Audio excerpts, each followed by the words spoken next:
You get stale. Popcorn? Popcorn. Popcorn. Popcorn? You forget about things like stale. Popcorn. Popcorn, stale popcorn. Popcorn. Pop. This is the Stale popcorn. Hello and welcome to another episode of the Stale Popcorn Podcast. I'm your host, Steven, and with me, as always, is my co-host, Christopher. How are you? I'm well. How are you? Pretty good, pretty good. Gotta stretch a little bit. Sorry, I should have done that before. What you up to? I was just wondering how long we're doing these voices. You sound like you were on helium or... Oh, no, just that's my stretching voice. That's how I gotta get it out. Yeah, this is my stretch here. Yeah. Well, Chris, you got news for me. Oh, I got news. Shoot. Invincible. You heard of this? Yes. I'm not talking the Mark Wahlberg Disney movie about a football player. Oh, darn. I was really looking forward to Invincible, too. I'm talking season 3. They got the release schedule here. Episode 1 through 3 are dropping February 8th. Ooh. Or 6th. I can't really tell. It's one of those. Oh. But I assume Numbers it's are the hard. 6th, because the next one's the 13th and 20th. Okay. But it really looks like an 8 here. Okay. But I think it's 6. But it looks like they're going 8 eps. Very good. I'm excited for that. Don't really remember what happened in season 2, but I can always watch it again. But I liked it. Mm-hmm. Dylan O'Brien. You know him. Is that Maze Runner Man? It is. Oh. Has been cast alongside Rachel McAdams. You know her? Yes. About Time, The Notebook, Mean Girls. In Sam Raimi's. You know him? Yes. Evil Dead 2, Evil New Dead. horror movie. Send Help. Oh. Described as a horror version of Castaway mixed with misery. Misery. If they don't say that in the movie, I'm going to be miserable. Oh, maybe they'll have voiced the tennis ball of Willem Dafoe. He's the antagonist. They should do a scene with with Wilson, but with just Willem's voice. Yeah, they just name him Willem. Avenge me! I would watch that. That'll be fun. I enjoy a good Raimi. Mm-hmm. We talked about Better Man, Yes. the monkey film, Mm-hmm. and it's been bombing. Yeah. Apparently, Paramount will no longer be releasing the weekly box office numbers for Better Man. The film made $1.9 million in the U.S. on a $110 million budget. I feel like that's kind of a double-edged sword because it's people are wanting to see how far it fails. Yeah. And the final report is like, listen, it's just not going to make money, so Yeah, quit let's asking about stop. it. So it's like, they're Stop admitting asking. defeat, pretty much. Yeah, I didn't know you could just do that. Like, we're just not gonna I mean, Netflix say. does it. I guess Netflix, yeah. Roger Egers, or Edgers as we call him, Mm-hmm. is officially set to direct a sequel to Labyrinth. Yes. Now, we thought it was going to be like a remake or a retelling, but Yeah, apparently it's a seek. straight sequel. Yep. Is Jennifer attached? Jennifer Connelly? Who's to say? What about David? He's got to reprise his role. At least reprise the bulge. Exactly. You can CGI that. That's pretty easy. Yeah. We had a few award show nominations here. We this talking week. Oscars? Oscars, and I got Razzies. Ooh, Which okay. one you want first? Let's go Oscars, and then we can have fun with Razzies. I won't go through all of them, but Best Picture, Anora. Okay. You heard of this? I've heard of it. It's like some It's young love. Pretty Woman or whatever. Sure, yeah. What's the one hooker one with Julia, I think it is Pretty Julia? Woman. Pretty Woman. Hookers It's can be kinda in love like too, that. Chris. My wife saw it and she hated it. She thought it was the dumbest movie, but I'm always seeing this on the best list. We got that, The Brutalist, Adrian, Complete Unknown, Timothy, Conclave, Ralph. Voldemort, Dune Part 2, Oh, yeah. Amelia Perez. Affirmative. I'm still here. I see you, Chris. Nickel Boys. Now you're just making stuff up. If only they'd said Nickel back, I would have Oh, been yeah. with them. For sure. The Substance. Okay. Yeah. And Wicked. Wicked. Oh, yeah. First impressions here, Steve. Listen, a lot of weird movies. Yeah. Us normal guys, totally two normal dudes on the internet. I think it's safe to say we'd say Dune. Yes. Because a lot of those are kind of like artsy-fartsy, very Oscar contender or Oscar specific to those highbrow little nerds over at Hollywood. Most of them don't appeal to me. Some of them I straight think don't deserve any awards. Hopefully agree. they'll be on Razzies. We'll see here. It's one of those things where the Oscars in general is just losing a lot of people. And some of those nominations I feel are just to create buzz. They're just there to like get people talking about it. Yeah, I was surprised Wicked was on there. Because I could see, nominate it for music movie or whatever, musical or something. Yeah. But it's not a good... Yeah, it's not like... I'm just kind of shocked. It doesn't even really seem like an Oscar-type movie, does it? Yeah, I mean, do be honest, Chris. It's not a good year for Oscars. It's not a great year for movies. I don't know why we started this podcast this year, but... yeah. Well, moving on here. Best Director. We got director for... basically all the same movies. Honora, Brutalist, Complete Unknown, Amelia Perez, The Substance. I think there's one you missed. No Denny. No Denny's on there? No Denny's. Is Crime. that what you... Crime Against Humanity, Christopher. Well, I was looking at it. All the ones I screenshotted, I only see Dune on 2 nominations here.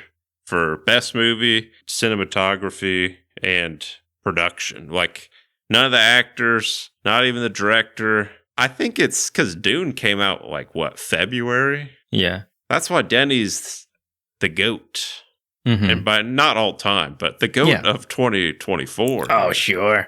He doesn't care. He's not doing this for the Oscars here. Mm-hmm. He's doing this for the people. He makes a good movie. I'm not going to wait till December, put out this film, get all the buzz. Hey, I'm doing this for the people. I'm doing this. I want to get that popcorn bucket out. ASAP, okay? That was why you wanted it out so fast. Yeah, it's like, I can't. Yeah. No, absolute crime. Absolute crime. I don't care who you are. You can't watch Dune 2 and not say it's a beautiful movie, at least. Not even a nod. That's disrespectful. That's nothing short of a war crime, Chris. Give me a break. Yes. Gosh. You want to hear some Raz? Yeah, let's get into the Raz. So if you didn't know, Razzies is basically the opposite. They go bad movie, bad actor. They pretty much have 5 for each category. You want to take a guess for the worst pictures nominations? I would like to hear Megalopolis just sweep the Razzies. It is! Yeah, okay, great. That's good.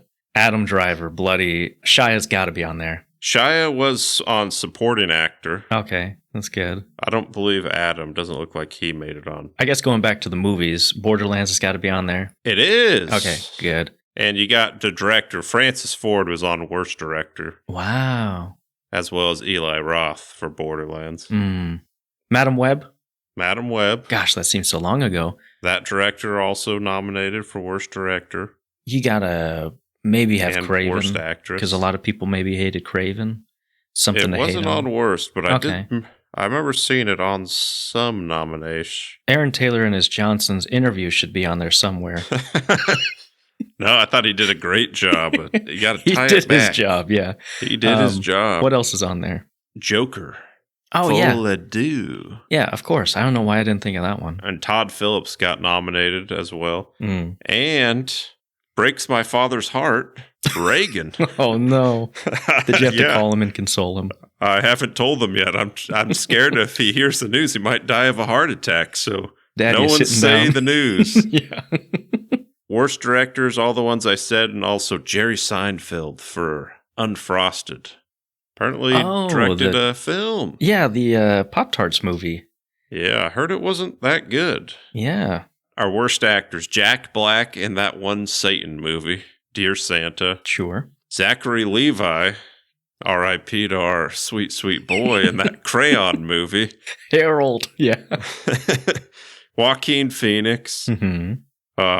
Don't Tell My Father, Dennis Quaid as Reagan, and Jerry Seinfeld. Our worst actresses, we got Cate Blanchett in Borderlands, Bryce Dallas Andrew Howard.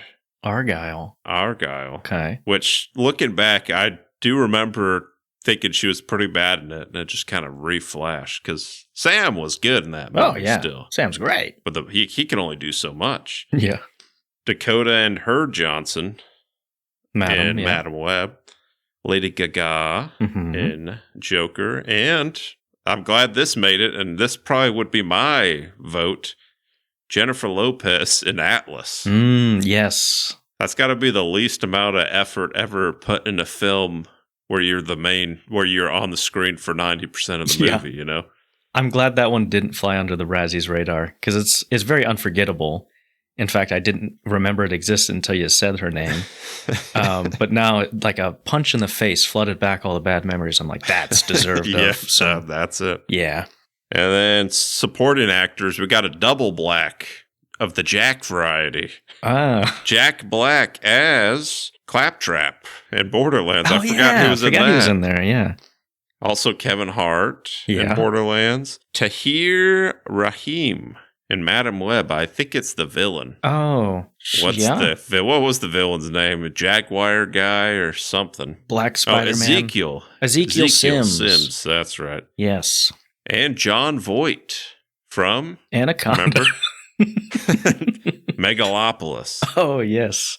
Ariana DeBose from Craven, the Archer lady, Calypso lady. Mm-hmm. She got nominated. Leslie Ann Down from Reagan. These people hate Reagan, man. Apparently. Jeez. Geez. They're one of the Emma 5 people Roberts, who saw it, yeah. Madam Web got nominated. That's a little unfair. She was in there maybe 5 minutes. I guess it was bad. Worst screen combo. Any 2 obnoxious characters, but especially Jack Black from Borderlands. Just any 2 from there.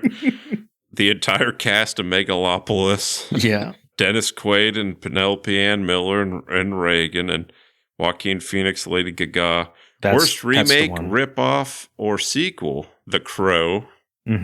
Joker. Craven. Mufasa. And Rebel Moon 2, The Scargiver. Man. Jeez, what a smorgasbord we have, Christopher. Yeah, there's just a lot, but out of nominations, 7 times Joker that led the board with the most Razzies. That's deserved, yeah. I got one more for you. Glenn's Corner, where I'm sitting in the corner looking at nothing but a picture of Glenn. Tom Cruise reportedly wants Glenn Powell to replace him and lead the Mission Impossible franchise in potential future installments. Glenn Powell, when asked about reports saying that Tom Cruise wants him to lead the Mission Impossible franchise, quote, "Mom would never let me do that." Is that true? Is that real? Is that wishful thinking? I took a screenshot back in November 12th, so I'm sure nothing has changed. Listen, I love seeing Glenn in action sequences. He could probably do it. But I'm kind of like, maybe have his own character. Is it like taking the name of Ethan Hunt? Or is it going to be like he's in the same universe as... I know you don't know these things. I'm speculating with you. You gave me that look. Come on. Yeah, well, let me tell you all that I know. Supposedly, Tom Cruise wants Glenn, and Glenn says, "Mom don't want it." Oh, okay. Gotcha. Remember when Chris Pratt was supposed to be Indiana Jones? Did you ever hear that? Like 15 years ago? No, what? 10 years ago? No, it's Shia LaBeouf. He was supposed to take the mantle. Oh, I remember that. Yeah. Chris Pratt. I don't like that. Well, it was back when he was just peaking. It was right after he did Guardians and he was doing Jurassic World. I remember people were like, yeah, he's going to be the new Indiana Jones. And we're like, oh, yeah, that makes sense. And then never came to fruition. I don't like it. I like it. I like Glenn, but I'm also like, maybe create his own iconic thing, you know? Get his own franchise. Now that's we're in the process of writing one for him. We've pitched it to him, you know, so that's coming up here soon. We have fan fiction plus our own screenwriters happening here. So we've tried to contact Glenn. He's blocked us on all 18 of our accounts. Glenn. The only thing he lets me follow him on is his food blog. Yeah. Well, that's all I got, Steve. You got any news for us? I don't have any news, but what I do have is a question for you. And that question is, what you been watching? Well, I finally finished Penguin. Ooh, finally. Jeez. I know. It took a while, but we got through it. We quite liked it. Yeah? You look quite like it? I remember quite liking it a lot. Spoilers for anyone who hasn't seen it from here on out, but I don't really remember a whole lot. I remember feeling icky towards the end. end? Yeah, because I was oh, that's sad. Well, so are we spoiling here? Yeah, Or being go for it. vague? No, we're No, spoiling. I can't remember the last time we were both audibly like shocked and like, no, please. I was like Jesse out there and like, no, please. And when Penguin just starts choking the poor stuttering man. Yeah. The what's his name? Vic. You just go such a heel turn because the whole time you're like, I'm kind of rooting for Penguin, but also his main villain is Sophia, and you're like, what? I don't really have any reason to root against her because, like, whatever, all the stuff that happened to her is kind of messed up. So, like, she's probably a better person. Yeah. But you're kind of torn. I'm like, well, I do like this Vic guy, so I got, I'm rooting for them. And then it just, at the end, he kills the loyal guy, and then it's just like a quick heel turn where, like, I really wish Sophia would have won here because now she's in Arkham, and it just brought out so much emotion. But I'm like, I guess he is a villain, so I mean, so I don't really hate it in the show, but it was a red wedding. It was a Joffrey situation. It was the Red Viper. So it was like one of those where I hadn't felt that watching a show where just out of nowhere something happened that's kind of crazy. So like, I did enjoy it. Like overall, I thought it was a good show. I don't know if they're doing another season or anything like that, but it was a refreshing kind of different pace of shows that I'm used to watching. Oh yeah, it was real good. One of the better shows. I don't think we mentioned it in our awards for last year. I think it was nominated for a show, but yeah, we ended up doing Borderlands, I think, which I still would say. You mean Fallout? How dare you? Oh, I'm so sorry. Oh, forgive us. I'm sorry. Yeah, no, I totally agree. Penguin was great. If y'all haven't seen it yet, still definitely worth a watch. One of the better shows out there. That ending actually got spoiled for me on Twitter with him choking out Vic. You and me against the world, Vic. Yeah, so sad though. But also, props to that little kid actor who played Penguin as a kid. I know. He's was a creepy really little good. kid, yeah. Yeah. He had a nice accent. Yeah. And you and me, Ma. I'm going to take care of you. Yeah. I'll take care. Yeah. I don't know how it wasn't spoiled to me because, we watched it like a few months after it had come out, and somehow neither of us had gotten it spoiled. Mm.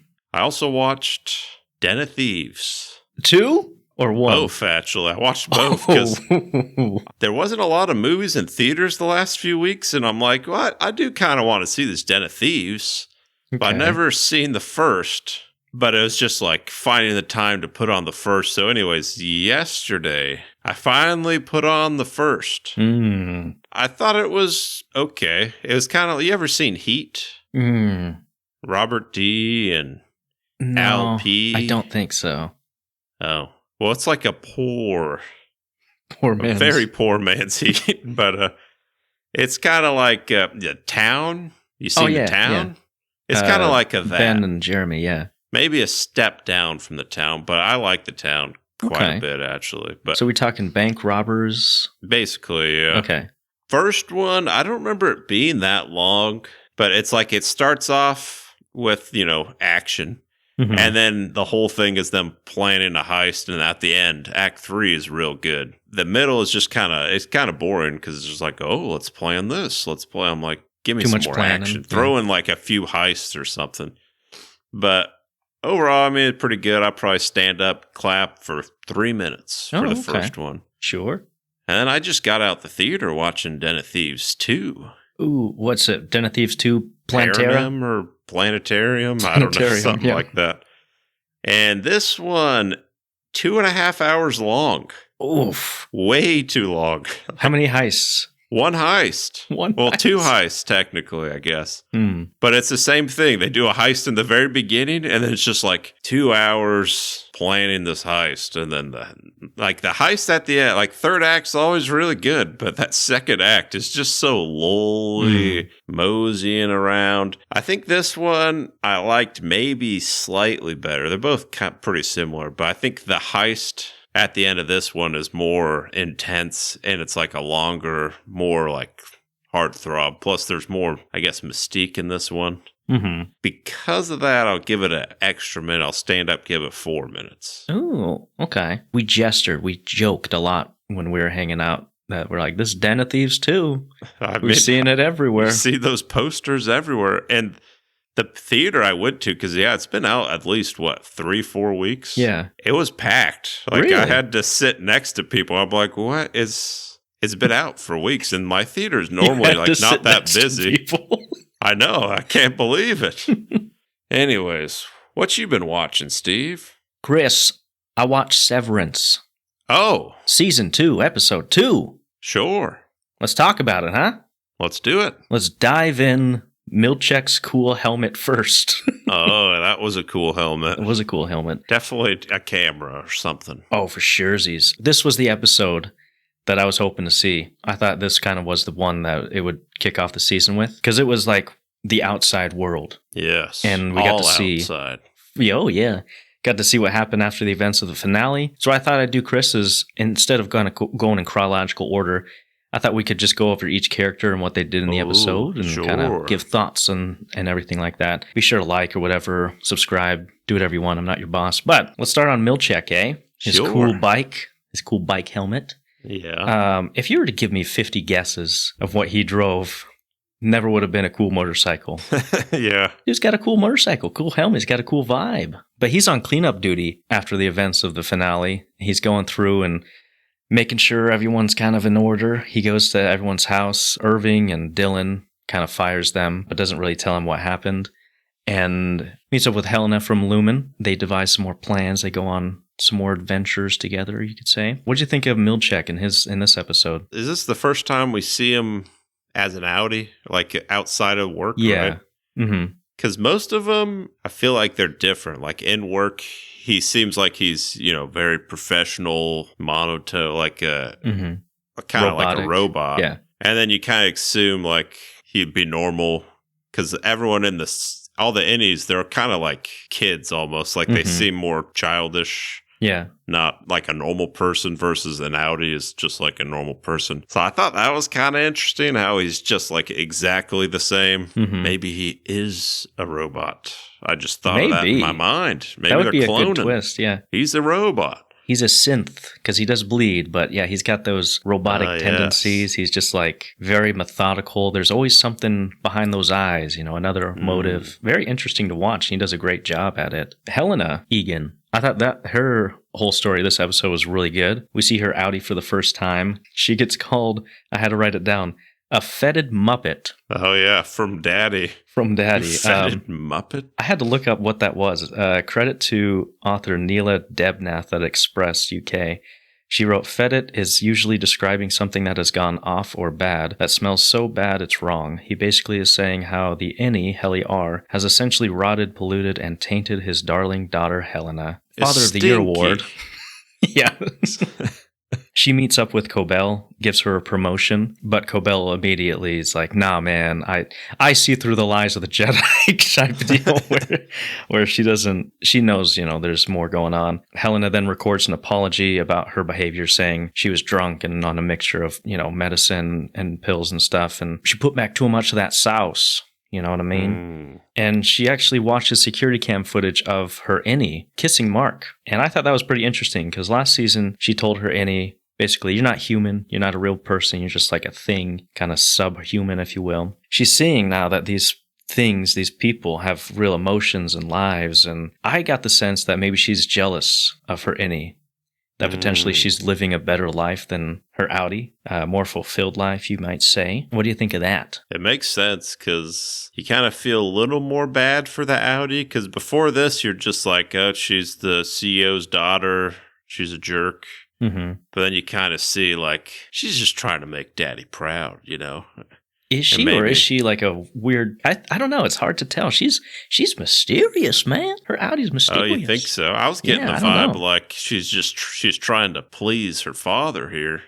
Okay. Both might be true. I don't know. I mean, we could be wrong, but obviously the theory is her outie is the innie or whatever. Does that make sense? Yeah, so actually shout out to, on YouTube, one of our commenters at Aiden24, he said, the Helly R we see in this episode is actually Helena Egan. So he's talking about last episode. He said she kept talking about mics and the cameras and didn't know where the power button was. Also, she knew what a gardener was. So like little things like that he pointed out in the YouTube comment section. So shout out to you, Aiden24.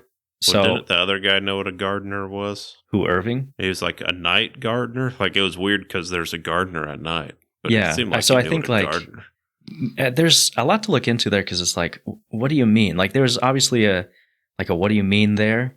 So I don't know if he knows what a gardener is or if he didn't know what a night gardener was. Either way, Night it's like, gardener? what are you talking about? You know? Yeah. Well, I remember thinking that during watching the first. I'm like, I feel like it's hinting that she's the Audi. Mm-hmm. But then to me, I was like, it seems too obvious. You know what I mean? Yeah. But this episode is continuing to like make it seem like it is. Mm-hmm. Like she's watching surveillance. That's how she's getting her intel. Like, Yeah. oh, all right. Well, I know my innie and Mark's innie here. We kind of got a thing here. So we got that. And she can kind of study and see how she is and acts and all that. I thought for sure the end scene was going to be her going down. You know how they do the camera With dolly the face zoom? and the eyes. And I thought when she was going to go down, it wasn't going to change. And I was like, that would be cool, but it didn't happen. But Yeah. maybe they still might reveal something like that. Staying on Irving, I guess. Nothing much happened with him. He gets fired by Milchek and then asks to come back. He makes a phone call, a mysterious phone call, and Bert's watching him. you're going to have to remind me. I need to rewatch season 1 because he was like investigating it.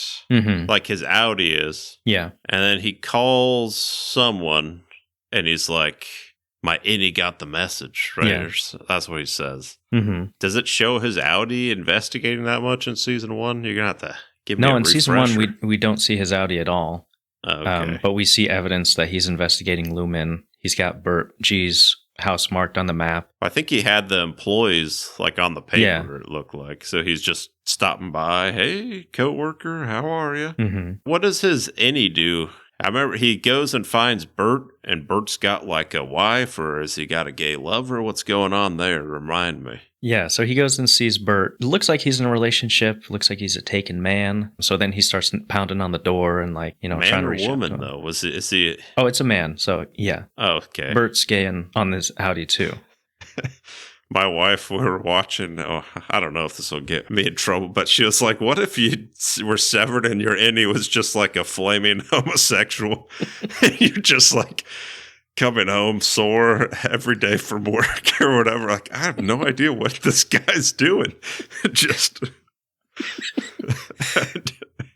Maybe they might Anyways. explore something like that later. I don't know. I guess. Just, oh, man. That's pretty good. Dylan, we get to see Dylan's Audi for the first time too. He gets fired as well. Interesting to note of his story, he goes on an interview at a door factory. Oh, that was pretty fun. Yeah. That guy who was interviewing him, super creepy looking guy, by the way. I It don't looked know if like he's- a twin of his. Yeah, a lot of people thought that was going to be like future Dylan who's on the severed floor. There's a lot of theories about that. Turns out it's just a dude who works at a door factory. But a little For Easter now. egg about that, the writer, Dan Erickson, he actually came up with the story of Severance while he was working at a door factory job. Oh, really? So it's a little homage, a little Easter egg that he's like, hey, the job that Dylan was applying for, that's the mundane job that I was working at when I came up for this. So I thought it was a Easter egg. His favorite movie was Monsters, Inc. or something. Oh, maybe, yeah. It did look a little Monsters, Inc. back there. So Dylan's eventually invited back to Lumen because of Mark. And I guess we can talk about Mark now. The Sure. creme de la creme, the most important part of the episode, I'd say. And it jumps right back into where we see Mark from the finale. Audi Mark comes to and, he just yelled, she's alive. And everyone thinks he's talking about the baby, which is pretty understandable because the baby was missing. But his sister was the one to notice he's holding the picture of his wife and was like, hey, wait a second. Are you talking about my baby? You're talking about her? And so there's like a little seed that was planted in her mind that, because she doesn't like Lumen anyway, but Mark tells her that he wants to quit after the whole finale. And Milchek comes over to his house and tells him that, hey, if you come back, we'll give you a 20% raise, and basically convince him to come back. And he tells him that Mark's innie has found love, and there's a life that your innie's living, so kind of don't kill him, pretty much. Yeah. And the main point of all this is they really want Mark to come back to finish up the report of Cold Harbor, the file, which is directly connected to Miss Casey. We don't know what that's about. We'll see maybe in later episodes. But I think the coolest part of the episode, or most intense part, was when he has a run-in with Miss Cobell at the end, and he sees her for the first time since that happened, and he stops her in front of her car, and he's like, why'd you do this? What's this all about? And then he asks, he's like, do you know something about Gemma? And she freaks out and just like almost runs him over. Yeah. I was like, that's pretty good. There's something, there. Yeah. I'm really excited to see how that unfolds. Something to do, Cold Harbor and Miss Casey, maybe cloning. I've heard that theory a couple times. Is that a thing? Yeah. I don't know the logic, I'm saying. Maybe you got to have the spouse that knows so much about her. You got to fake the death here, because he's like, I seen her with my own eyes. I identified the body. Yeah. But, I mean, we've seen Stranger Things. They did that season 1, episode 1. Oh, for sure. Yeah. Fake it there. I'm sure these severed people can fake a body. And a lot of people theorize that they're doing this to eventually create a clone of like the Keir Egan, like the founder. Oh. So this is kind of like a stepping stone to try to clone him, which, sure. We'll see, maybe. I don't know if I love that idea, but other things of note, we have Mr. Drummond. He's kind of the new muscle, a.k.a. Evil Hagrid. You remember that big tough guy with the terrible haircut? Oh, yeah. And then we have a new intro. I love this intro, man. The weirdness of it. I love the first season intro, and I love this one. It's a little bit longer. There's so many weird things. Little creepy babies running around. Little heads. Sure, I definitely didn't press skip. And I man, know you exactly can't what skip you're it. talking. It's so fun to watch. My wife yelled at me. Things. It was like 2 seconds in. She's like, do you not have the remote? I'm like, My wife does the same thing. Yeah, I'm like, I was just enjoying the music here. My wife did the same thing. And I was like, you can wait 2 minutes. I just want to see. Like, this is, I love the animation. I love everything about it. And there's a lot of things you could like sleuth about and pick and prod, but I kind of just like to watch it as an art piece and be like, hey, that's cool. Look at that thing. That's fun, That's cool, yeah. I'll put the artist's name up in the screen, but he does some really cool work if you watch his Instagram and a lot of fun stuff. So this episode, I think, was a return to form. Not that the other one went away, but it really progressed the story in a way I wanted to see. So it was just a top-notch episode. I love it. I'm loving every second of it. I'm hoping they don't just stick with the innie outie eps. I like a little mix max. Yes. I like in and I like out. Okay, I like burgers and fries here. Very good. Yes, absolutely. Well, Christopher, I got a question for you. Sure. Y'all need a pilot? Yeah, we're talking about. I do need a pilot. We're talking flight risk. Let's dive in bald Mark Wahlberg first. Yeah, first. Nosedive. Yeah, so we'll be talking a little bit of a plot breakdown and then go into some recommendation, whether we could see it or not. And then we'll end on some cons and pros. But short answer, Chris, did you like it? Was it good to you? It's directed by Mel Gibson. The last movie he directed, Hacksaw Ridge. You seen? I liked. Fantastic. It might be my favorite World War film. It's real good. Yeah. And he directed Braveheart, another great. Directed Apocalypto. Pretty much all of his movies are great that he directs. So I remember seeing a trailer and I was like, this looks ho-hum. But then I saw that directed by Mel Gibson and I said, oh, you got me. I'm excited. I like Mel. I didn't think it was that great. Didn't scratch that Mel itch. It didn't scratch that Mel itch. And I'm worried he might go on a rant now based on my review on this. I don't want him. All right. You don't win them all, Mel. All right. Let's take it easy here. It's hard for me to really get into the essentially like one place. The bottle movie, yeah. Bottle, yeah. Where, I mean, technically there's 3 places, I guess. A cabin, airplane, and airport. Technically, yeah. But I guess it was very predictable. It kind of had a little, of course I'm a bloody doctor. What was that movie called again? Speak No Evil. Speak No Evil, where it's like, yes, I know this is going to happen because I see this in the trailer, and then you got the freaking, y'all need a pilot. Y'all need a pilot, yeah. They're going to shoot you down. Just like all these, I'm like, when is this going to happen? All right, when's the plane going to come here? Oh, yeah. When's his wig going to get popped off here? And we see he's actually bald. Like literally everything except, I guess, the end is like in the trailer, like all the key parts where it's like Topher Grace is going to find out he's not the right pilot by seeing the thing on the ground and looking at it. And then, she's going to see the blood here on his neck. And then he's going to get tased and his hat comes off. He's wearing a wig. And I was thinking of giving it a 0, but I did just give that Cameron Diaz Netflix one last week a 0, and it's better than that. So I'll give it a 1. Standing up, giving it a 1-minute clap. Sure. How about you, Steve? Yeah, I agree. It was definitely better than Back in Action from last week, but it's a January movie. You know, it's just something that needs to come out. So it's like, it's not great. If you really like these kind of movies, catch it on streaming. I don't think you need to go into the theater. It just was, like you said, pretty predictable, and I thought I would like it more. It was just fine. I guess if you haven't seen it, don't know what we're talking about. The lady, I forget her name. Lady Marshall. What's your rating here before sorry. we get in spoils? I'd probably give it 1. Okay. Standing up for 1. I think I booed Back in Action for like 3 minutes, so yeah, about the same. Yeah.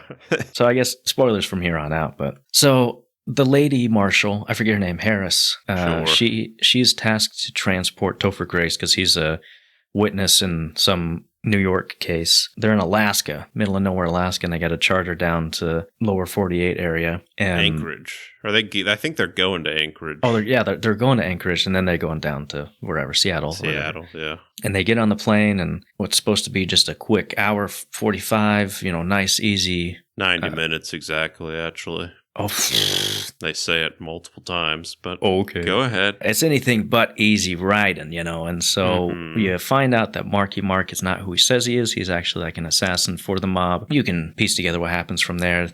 Shenanigans ensue, quarrels over weapons, butting of heads, handcuffs broken, thumbs being broken, etc. It's pretty predictable. If you want to go into some cons first, I bet you got a few. It's kind of a rinse-repeat film. Once they find out, they get in a fight, and Mark Wahlberg's like, I'm going to enjoy myself with you. He's real creepy. Yeah. I think he's threatening to rape Topher Grace multiple times is what I was getting out of that. Pretty explicitly said so, yes. Yeah. And then the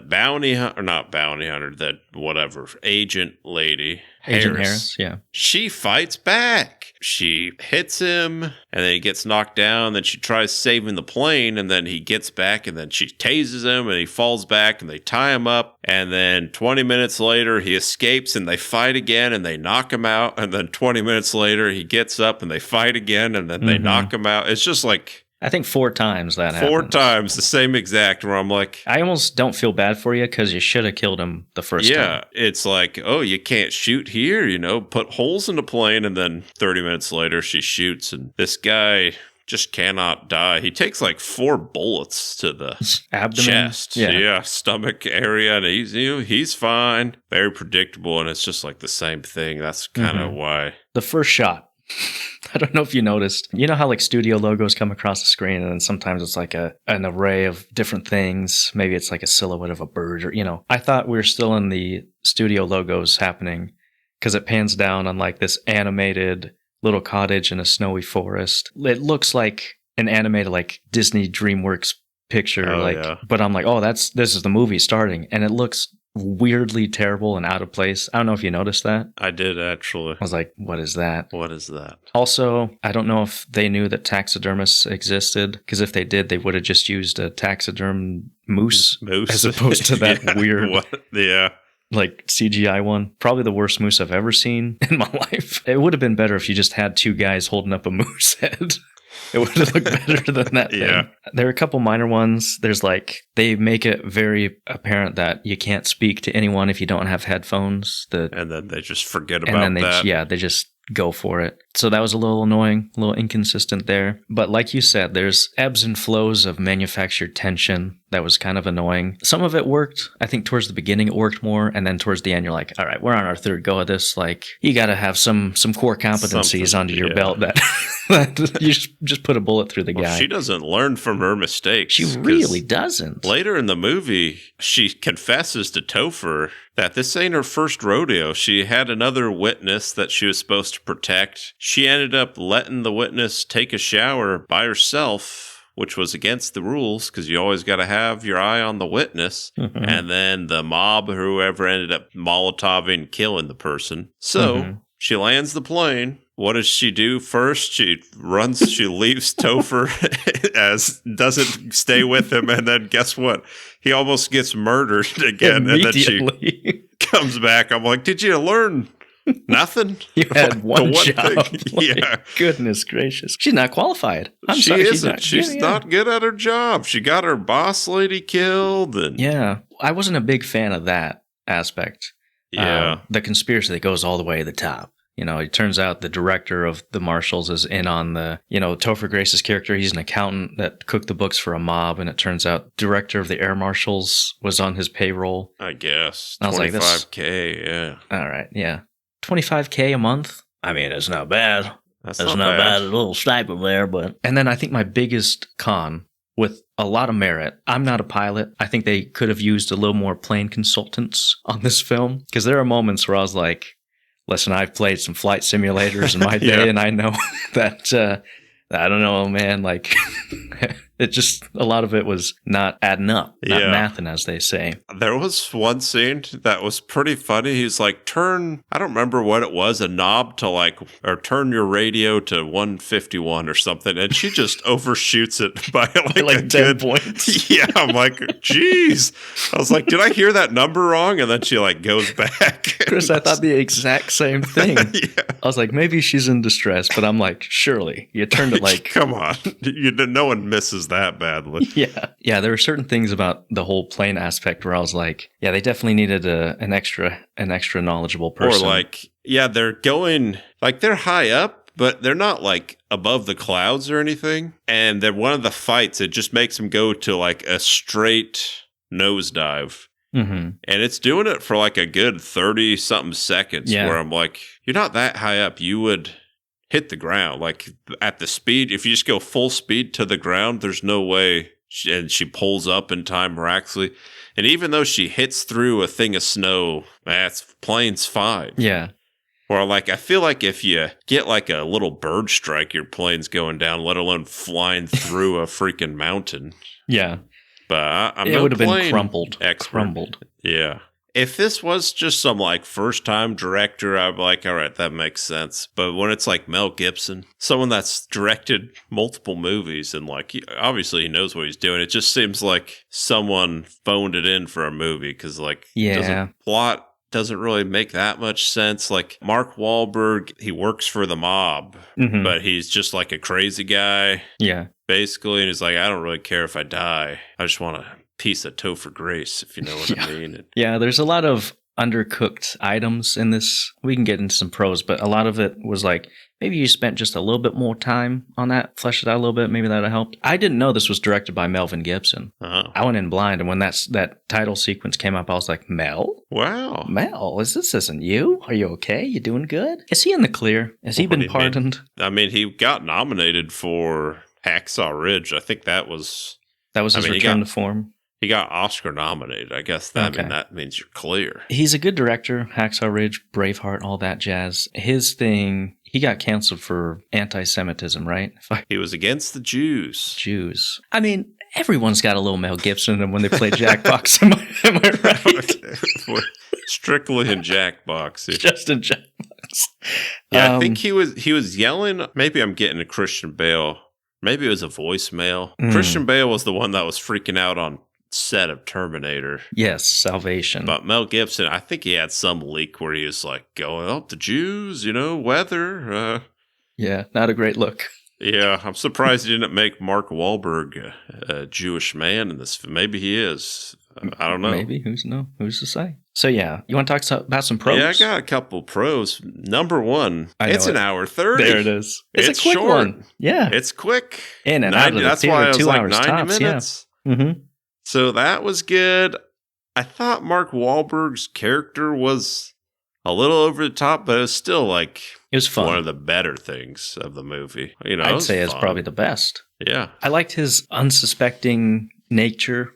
When you first meet him, everyone's had a run-in with this kind of person where they're just this talkative, blah, blah, blah. And you want to dismiss them right away because you're focused on something else. So you don't peg him as a threat. Yeah. I think he does a really good job of being like this weird kind of awkward, someone you don't want to talk to, but unsuspecting of any kind of danger. Mhm. And then when you kind of see the penny start to drop and then his kind of turn, it's like pretty interesting. And you're like, oh, okay, Marky Mark's got some chops. I like it. I like Crazy Mark. And he gets to unleash his inner wolf in him. You know what I mean? Oh, yeah. We all got two wolves in us, Chris. You know, the old fable. Yep.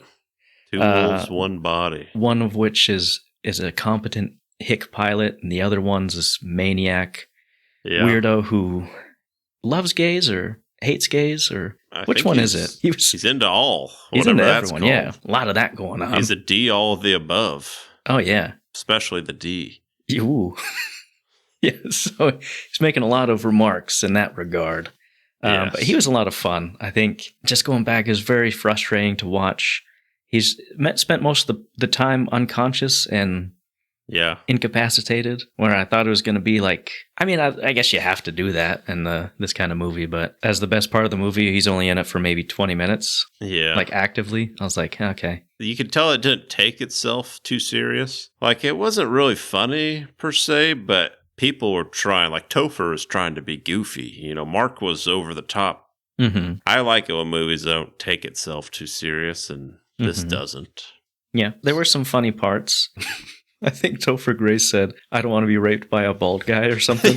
Yeah, that was, I don't want to be raped by a bald guy. But yeah, Topher Grace, he was pretty good in there. Really sells the whole nerd everyday man. The awkward, can't sit by each other, sexual tension, you know. Mm-hmm. So I liked him in there. Also, he's aged very well, if I might say. Hasn't aged a day, as Gandalf would say. And then the other part of the equation, Agent Harris is her name, played by Michelle Dockery of, what's the posh old British people's show? Anne with an E. Downton Abbey. Downtown Abbey. Downtown's Abbey, yes. She was pretty good. I liked her in this. There's a spectrum of normalcy. You got the normal straight-laced person who she plays. Topher Grace, a little silly, and then Mark's over the top. So you got those three going on. She did a pretty good job, but also slightly frustrating to watch her willing incompetence at times. Yep. But I think she was really good at playing. A lot of times her dialogue was just to no one because she's on the phone a lot, and that can be hard to do. So she did a good job acting against no one. And so, yeah, she was pretty good. I did think the Indian guy she was talking to, the plane guy, I thought it was going to be revealed that he was just an AI bot. I thought that would have been pretty funny. It's just like a computer, or even like an actual Indian guy, like on a computer in India. That would have been pretty funny.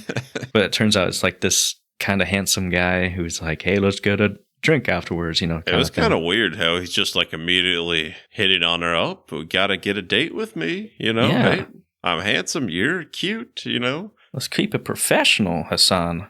I think his name was Hassan. What else you got? That's all I got, Steve. Well, yeah, if you're still listening, if you like it's kind of a thriller movie, right? I think it's literally the category. What else would it be? I mean, you could say rom-com, you know. If we're doing it against the Bear criteria, comedy. Yeah. But yeah, it's fine. You could miss it and not be ashamed of it. Yeah, it's not a bad throw it on Netflix. It's a short film. You don't really need to pay that much attention to really understand what's going on, but I would not advise watching it in the theater. Yeah. That's all I got, Steve. Where can they find us? They can find us on YouTube, Instagram, Twitter, Bloody, Facebook. We got a group, we got a page, we got Letterboxd, we got other things. If you want to email us, you can email us anything, literally anything. We'll read it on air, thestalepopcornpod@gmail.com. If you read us your manifesto, anything, we'll do it. I regret to inform you, but we must read this person's manifesto. We did make a promise. Yeah. If you're still listening, thanks for listening. Have a good week. Stale.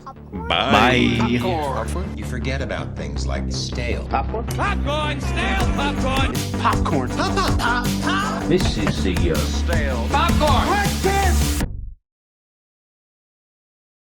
popcorn.